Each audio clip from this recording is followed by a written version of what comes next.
Nancy de Moss Wolgemuth te pregunta, ¿alguna vez te has sentido sola sirviendo al Señor? Puedes sentirte como si fueras una de muy pocas, tal vez la única en tu familia, en tu lugar de trabajo, en tu círculo de amigas.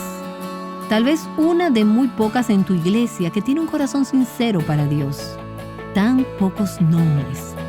Pero quiero animar tu corazón con la seguridad de que la Escritura dice que llegará el día en que nos encontraremos ante el trono de Cristo, el trono del Cordero. Y no habrá pocos nombres, sino una multitud tan grande que nadie podrá contar. Estás escuchando Aviva Nuestros Corazones con Nancy de Moss Wolgemuth en la voz de Patricia de Saladín. Hoy es 19 de junio de 2023.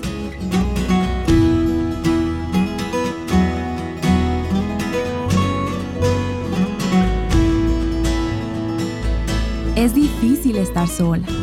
Esto era cierto para el remanente de creyentes en la iglesia del primer siglo en Sardis, y es cierto también para los creyentes de hoy en día. La carta a Sardis que leemos en Apocalipsis nos anima el día de hoy, y Nancy continuará guiándonos a través de esta. He compartido con ustedes anteriormente en la serie cómo el ministerio Life Action Ministries cuenta con equipos que van a las iglesias locales en todos los Estados Unidos y ministran estas verdades a las iglesias, a los adultos, a los adolescentes y a los niños por un periodo determinado de tiempo. Puede ser desde 5 días a 2 semanas o más. Y ellos retan al pueblo de Dios, a los llamados creyentes, acerca de estas verdades de avivamiento personal y corporativo. Siempre es un gozo escuchar los testimonios que salen de estas reuniones. Las llamamos cumbres de avivamiento. Y permítanme leerles un testimonio que compartió uno de nuestros líderes evangelistas, en donde su equipo había participado en una reunión de su iglesia. El director musical de la iglesia, que estaba al final de sus 40 años, compartió conmigo que había aceptado al Señor como su Salvador a la edad de 27 años, mientras servía como parte del personal de una iglesia. Ahora, si vas a servir como parte del personal de una iglesia, ayuda a que seas salvo. Y esto es un pequeño paréntesis aquí. Y durante el servicio del domingo, Steve, que es el evangelista de nuestro ministerio, dijo: le pregunté si podía compartir su testimonio con la iglesia. Luego prediqué sobre Mateo 7 con respecto a la salvación verdadera, la salvación genuina. Y durante la invitación, la hija del director de música de 23 años de edad se dirigió al salón donde estaban orando y fue adoptada dentro de la familia de Dios. Ella se dio cuenta que estaba perdida y que necesitaba nacer de nuevo. Y hubo otras 12 personas que esa mañana esperamos que fueron salvos. Y podrías decir que ¿por qué decimos esperamos? Eso suena un poco extraño. ¿Por qué tienes que decirlo de esa manera? Esa es la forma en que se utilizaba para hablar de aquellos que hacían profesión de fe en el siglo pasado. Y esto se debe a que no sabían con seguridad si alguien se había convertido realmente y solo el tiempo diría si había evidencias de que esa profesión de fe había sido una verdadera conversión, si había sido real. Así que Steve dijo que había otros 12 esa mañana que esperamos se hubieran convertido. Steve siguió diciendo: esa tarde me reuní con los diáconos de la iglesia y les pedí que compartieran lo que Dios estaba haciendo en sus vidas. Y un diácono irrumpió en llanto y compartió que había recibido a Cristo como su Salvador personal esa mañana. Esa noche, tanto la hija del director musical como el diácono recién convertido compartieron su testimonio durante el servicio. El diácono pidió perdón por aceptar un cargo para el que él no estaba calificado y que no podía llevar a cabo, así que renunció al diaconado, ya que uno de los requisitos de 1 Timoteo capítulo 3 es que un líder no debe ser un nuevo convertido. Después que compartieron sus testimonios, hice otra invitación a pasar por el salón de oración. Y antes de que terminara la noche, varios adultos más fueron aceptados dentro del reino celestial. Y Steve siguió diciendo: he encontrado que si explicamos e ilustramos el cristianismo básico y la necesidad de un avivamiento de las verdades básicas, muchos miembros de la iglesia, que lo han sido por mucho tiempo, pueden darse cuenta de que nunca han tenido un encuentro salvador y personal con el Dios viviente. Y al leer ese informe pensé en esta carta a la iglesia en Sardis, en el libro de Apocalipsis, en el capítulo 3. Cómo esa iglesia tenía una reputación de estar viva, pero Jesús le dijo, la realidad es que estás muerta. Entonces pensé cuántas personas en nuestras iglesias hoy en día tienen una reputación, un nombre de estar vivas. Incluso pueden estar en los puestos de trabajo dentro del personal de la iglesia. Pueden estar sirviendo en posiciones de liderazgo como diáconos o ancianos, pero están muertos. Y lo triste es que puedes estar muerta espiritualmente, especialmente en un ambiente espiritual mortecino de nuestros días, y ni siquiera saberlo, pensando que estás bien porque estás viviendo al nivel de todo el mundo que te rodea. Bueno, Jesús aborda este tema para la iglesia en Sardis, y creo que es también la palabra del Espíritu hablando a las iglesias en nuestros días. Él dice, las palabras de aquel que tiene los 7 espíritus de Dios y las 7 estrellas. Apocalipsis 3, estamos en el primer párrafo. Yo conozco tus obras. Tienes la reputación de estar viva, pero estás muerta. Despierta, está atenta, y fortalece lo que queda y está a punto de morir. Porque no he hallado tus obras perfectas delante de mi Dios. Recuerda entonces lo que has recibido y oído. Manténlo y arrepiéntete. Si no despiertas, vendré sobre ti como ladrón, y no sabrás a qué hora vendré contra ti. Sin embargo, tienes todavía pocas personas en Sardis, un remanente del cual hemos hablado anteriormente.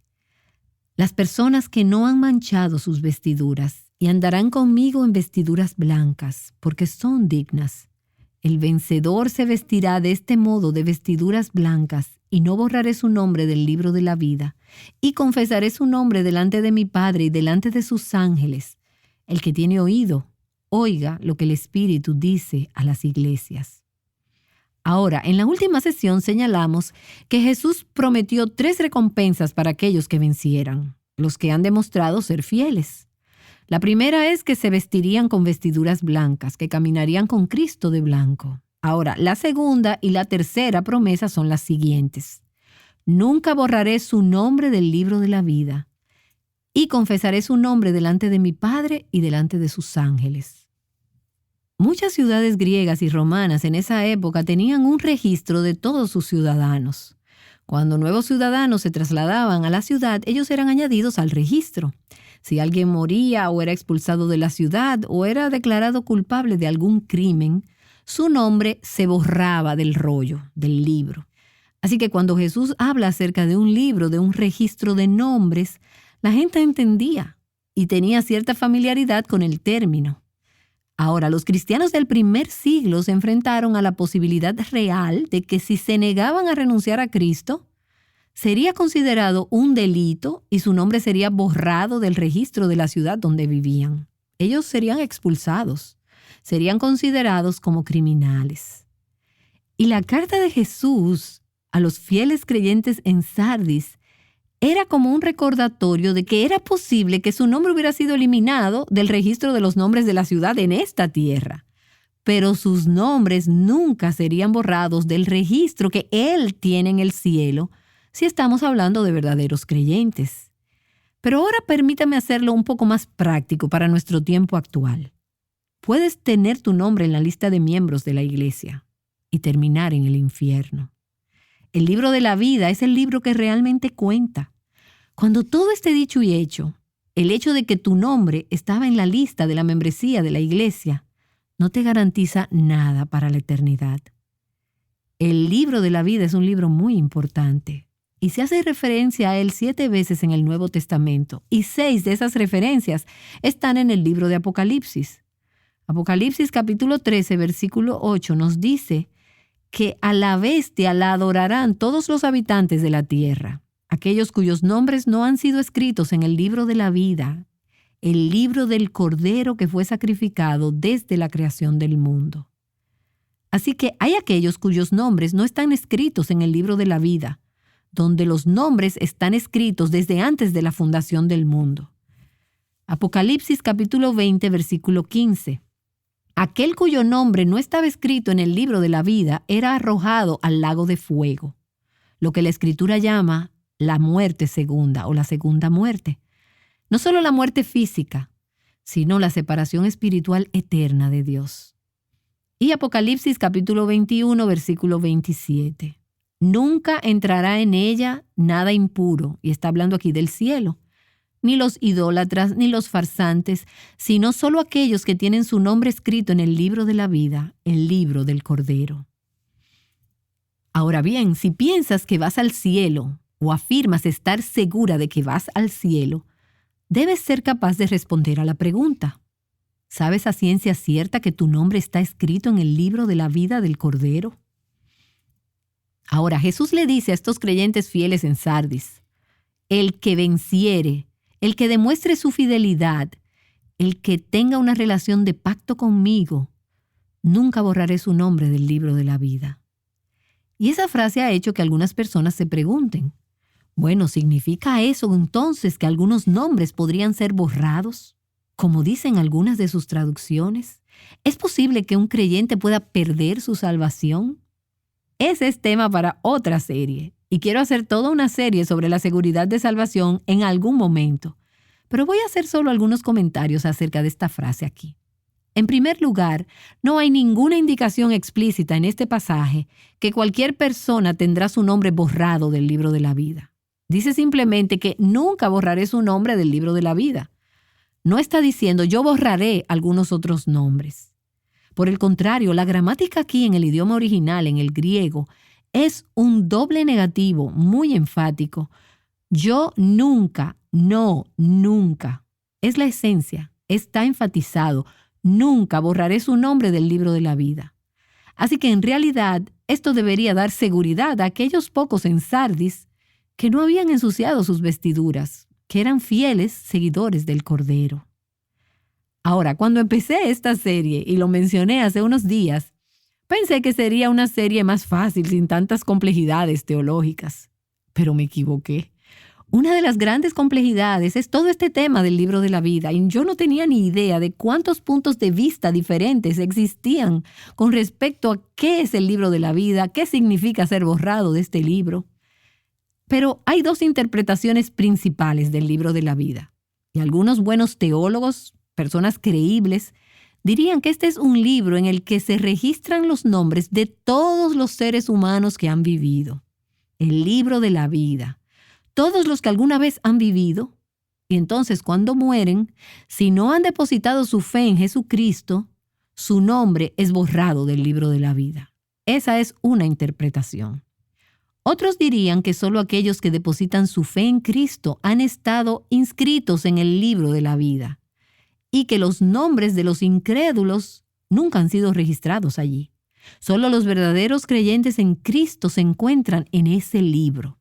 Y la base para esta posición aparece en dos versículos en Apocalipsis capítulo 13 y en Apocalipsis capítulo 17, donde se habla de que los que están sujetos a la segunda muerte, al juicio final, aquellos cuyos nombres no están escritos en el libro de la vida desde la fundación del mundo. Pero independientemente de si piensas que todos estaban allí en un tiempo, y cuando mueres tu nombre es borrado si no eres una creyente verdadera, o si crees que se ha incluido solo a los creyentes, en realidad no tengo ninguna garantía de poder resolver esto. Pero independientemente, esta palabra, yo nunca borraré su nombre del libro de la vida, sirve tanto como un consuelo y un estímulo, así como una palabra de advertencia. Para aquellos que son verdaderos creyentes en Cristo, demostrado por su fidelidad a Cristo hasta el final, esta palabra proporciona la seguridad de que sus nombres nunca serán borrados del libro de Dios en el cielo.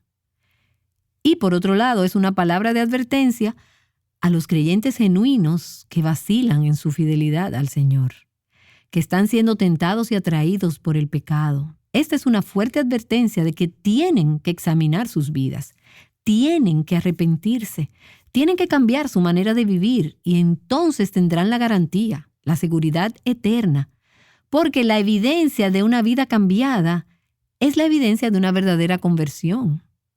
En 2 Corintios capítulo 13, Pablo les dice a aquellos que se decían creyentes: examinaos a vosotros mismos para ver si estáis en la fe. Y él está dirigiéndose ahí a los miembros de la iglesia. Examinaos a vosotros mismos para ver si estáis en la fe. Poneos a prueba. ¿O no os reconocéis a vosotros mismos de que Jesucristo está en vosotros, a menos de que en verdad no paséis la prueba? Bueno, ¿y de qué prueba está hablando aquí? La prueba en ese contexto era la forma en que ellos respondieron al llamado de Pablo a arrepentirse. Si ellos respondían al llamado y se arrepentían, entonces pasaban la prueba. Demostraban que en realidad eran verdaderos creyentes, verdaderos cristianos.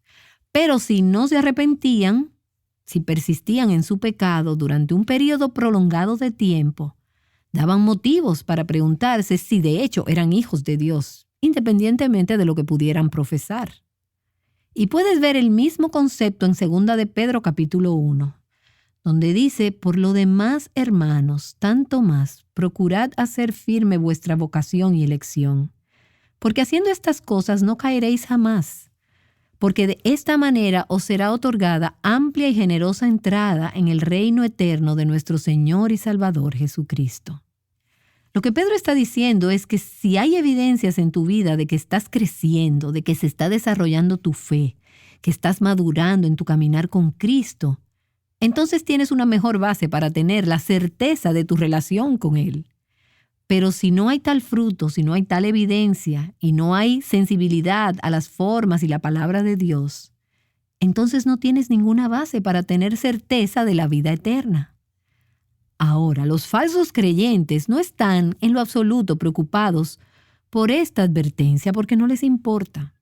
Ellos están contentos en jugar a la iglesia, contentos en ir sobre las prácticas religiosas, pero están muertos. Y no van a ser sacudidos cuando oyen una palabra como esta. Pero los verdaderos creyentes, cuando oyen palabras como examínense a ustedes mismos, sean diligentes en hacer su llamado y elección, se preocupan y reaccionan. Y quizás podrías decir, bueno, vas a hacer que las verdaderas cristianas duden de su salvación. ¿Sabes qué? Si son cristianas verdaderas, entonces el Espíritu Santo de Dios les dará seguridad de su salvación, porque van a pasar la prueba de responder a Cristo, de ser obedientes y seguirle. Y si no pueden pasar esa prueba, entonces tienen que y necesitan ser sacudidas. Necesitan ser molestadas y estorbadas. Y en nuestra generación hemos tenido muchas charlas y también en las generaciones recientes hay mucho énfasis sobre este tema de la seguridad del creyente. Y voy a enfatizar lo que la Biblia enseña. La Biblia enseña que si eres una hija verdadera de Dios, no puedes perder la salvación. Y creo esto firmemente. Sé que hay quienes nos están escuchando que no estarán de acuerdo conmigo, pero para mí la Escritura es clara en este punto. Sin embargo, voy a decir lo siguiente de forma enfática. Las únicas personas que tienen la seguridad de la vida eterna son las que, como se describe en esta carta a la iglesia en Sardis, no han ensuciado sus vestiduras y han vencido. Aquellos que perseveran. La evidencia de que tu nombre ha sido inscrito en el libro de la vida desde la fundación del mundo es que has vencido. Has permanecido fiel como una seguidora de Cristo. Eso no quiere decir que nunca pecas. Eso no quiere decir que no caes. Eso no significa que no eres tentada. Eso no significa que no puedes hacer algunas cosas bastante horribles. Los creyentes pueden cometer pecados graves y a veces lo hacen. Pero lo que significa es que la inclinación de tu corazón y de tu vida debe ser seguir a Cristo. No puedes quedarte en una posilga y disfrutar de ella. Habrá convicción y en última instancia habrá un cambio de corazón y arrepentimiento. Y podrías decir, pero suenas bastante seria sobre todo esto. En realidad lo soy, porque creo que hay muchas personas en nuestras iglesias hoy en día que afirman tener una relación con Cristo que en realidad no tienen. Así que me gustaría suplicarte, me gustaría apelar a ti. Deja que Dios examine tu corazón. ¿Está tu nombre escrito en el libro de la vida? ¿Estás segura ¿Cuál es la evidencia? Y no estoy tratando aquí de hacerte dudar, pero voy a decirte, si no eres salva, algún día me agradecerás que te lo advertí y que te sacudí y que te hice dudar. Y si estás dudando, no soy yo quien está poniendo esa duda en ti, sino que es el Espíritu Santo. Si no eres una hija de Dios, Él no quiere que tengas seguridad. Él quiere que dudes, para que esa duda te lleve a buscar de Cristo y a seguir a Cristo y a preguntarte, ¿soy realmente tuya? ¿Solo tienes reputación de estar viva o verdaderamente estás viva espiritualmente en Cristo? Uno de los equipos de Live Action envió un testimonio escrito por una mujer en una de las iglesias donde ellos servían. Y ella dijo, después del servicio del pasado domingo por la mañana, Dios habló a mi corazón y me dio convicción de que yo no era verdaderamente salva. Había hecho una oración cuando tenía 8 años de edad y estaba involucrada en muchas cosas, pero no había frutos reales. La noche del lunes fui sincera. En esencia, Jesús le está diciendo a las personas en Sardis, avívense, sean reales, despierten, no vivan de su reputación, sean reales. Y esta mujer continuó diciendo, fui sincera conmigo misma y con Dios, y le pedí por su don de salvación y por un corazón arrepentido. Fue evidente el obrar del Espíritu trabajando dentro de ella para traerla a la fe, para concederle el don del arrepentimiento. Y ella dijo, gracias a Dios, tengo una paz y un gozo increíbles que nunca antes había experimentado. Y estoy muy emocionada por el resto de mi vida en Cristo. Y estoy pensando en unos amigos muy queridos, Wayne y Gwen Stanford. Ellos han compartido su testimonio en muchos lugares y ahora están en sus 80 años, pero probablemente hace 25 o 30 años atrás, uno de nuestros equipos y yo estaba ministrando con ellos en ese momento en que estaban en la iglesia de ellos en Salem, Illinois. Wayne estaba en el liderazgo de la iglesia, él era diácono, y eran muy activos enseñando, liderando, ministrando en la iglesia. Pero en el transcurso de lo que se convirtió en un período de 3 semanas en su iglesia, ambos llegaron a la convicción de que nunca habían nacido de nuevo verdaderamente. Ellos creyeron en Cristo, se arrepintieron de sus pecados, realmente se convirtieron, verdaderamente convertidos. Se dieron cuenta, fueron sinceros, fueron genuinos y dejaron de jugar a la iglesia. Se quitaron la máscara y se vistieron de la justicia de Cristo. Y se han convertido en amigos muy queridos y con los años ha habido un gozo increíble al ver la obra del Espíritu de Cristo haciéndose real en y a través de sus vidas. Puede haber un Wayne o una Gwen Stanford escuchándome en este momento. Quizás Dios ha estado hablándote a través de esta serie y has estado tratando de ahogar la convicción, cambiando la estación en el radio o ahogándola en la comida o con una conversación o con el sueño. Pero Dios te está hablando y está diciéndote, despierta, sé realista, sé sincera, sé honesta, ven a Cristo. Ven a Cristo y deja que te dé realmente vida por el poder de su Espíritu. Si Dios ha dado convicción a tu corazón de la necesidad de salvación y te ha llamado por su Espíritu y quieres venir a Cristo y poner tu fe en Él, o si deseas que alguien ore por ti, escríbenos o envíanos un correo electrónico a Aviva Nuestros Corazones. Haznos saber cómo Dios te está hablando, cómo Él está transformando tu corazón. Dinos dónde estás en este viaje y cómo podemos orar por ti. Nos encantaría hacerlo. Mi oración es que muchas personas a través de esta serie lleguen a tener una fe verdadera en Jesucristo. Y antes de terminar, quiero compartir contigo una cosa más sobre esta carta a la iglesia en Sardis. Estudiaba anoche y he estado estudiando este pasaje durante algún tiempo. He estado enterrada en él, sumergida en él. Pero algo llamó mi atención anoche y la captó por completo. Fue una doxología, fue emocionante para mí ver esto. Leemos en Sardis que Jesús dijo que todavía había unas pocas personas, un remanente, un pequeño número, una minoría, los que no habían ensuciado sus vestiduras y andarán conmigo en vestiduras blancas porque son dignos. Y hemos hablado en esta serie sobre la frecuencia con que nos sentimos tan irremediablemente superadas en número, que somos tan pocas es un número tan pequeño que tiene realmente fe en Jesucristo y que tiene un corazón para la santidad. Pero mientras pensaba en otro pasaje del libro de Apocalipsis, se me ocurrió que quizás en la iglesia en Sardis pudo haber solo unas pocas personas, pero en el cielo va a existir una gran multitud de creyentes redimidos. Apocalipsis capítulo 7, versículo 9 dice: Después de esto miré, y he aquí una gran multitud, la cual nadie podía contar. Y recuerda que solo había unas pocas personas en Sardis, pero ahora él ve en el cielo una gran multitud, la cual nadie podía contar, de toda nación, de toda tribu, pueblo y lengua, que estaban delante del trono y delante del Cordero, vestidos con vestiduras blancas y con palmas en sus manos, y clamando a gran voz: La salvación pertenece a nuestro Dios, que está sentado en el trono y al Cordero. Y ve al versículo 13. Entonces uno de los ancianos habló diciendo: ¿Quiénes son estos vestidos de ropas blancas? ¿Y de dónde vienen? Yo le dije: Señor, tú lo sabes. Y él me dijo: Estos son los que salen de la gran tribulación. Ellos han lavado sus vestiduras y las han blanqueado en la sangre del Cordero. Cuando te desanimes, piensa en el futuro, en ese día, y deja que esa visión te lleve y te sostenga a medida que continúas siendo parte de ese remanente fiel allí donde Dios te ha puesto ahora.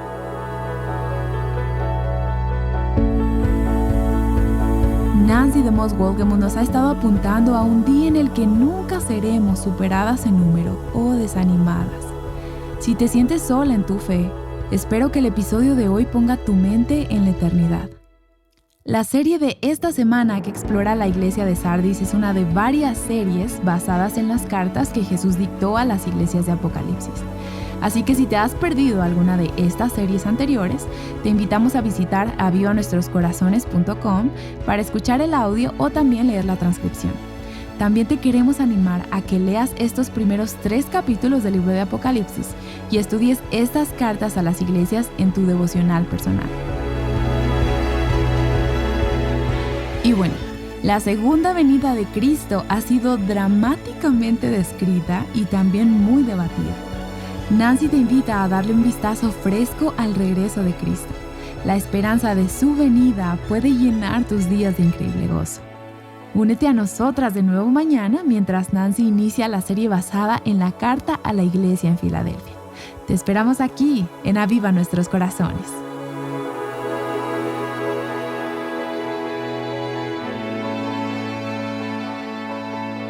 Aviva Nuestros Corazones es un ministerio de alcance de Revival Hearts.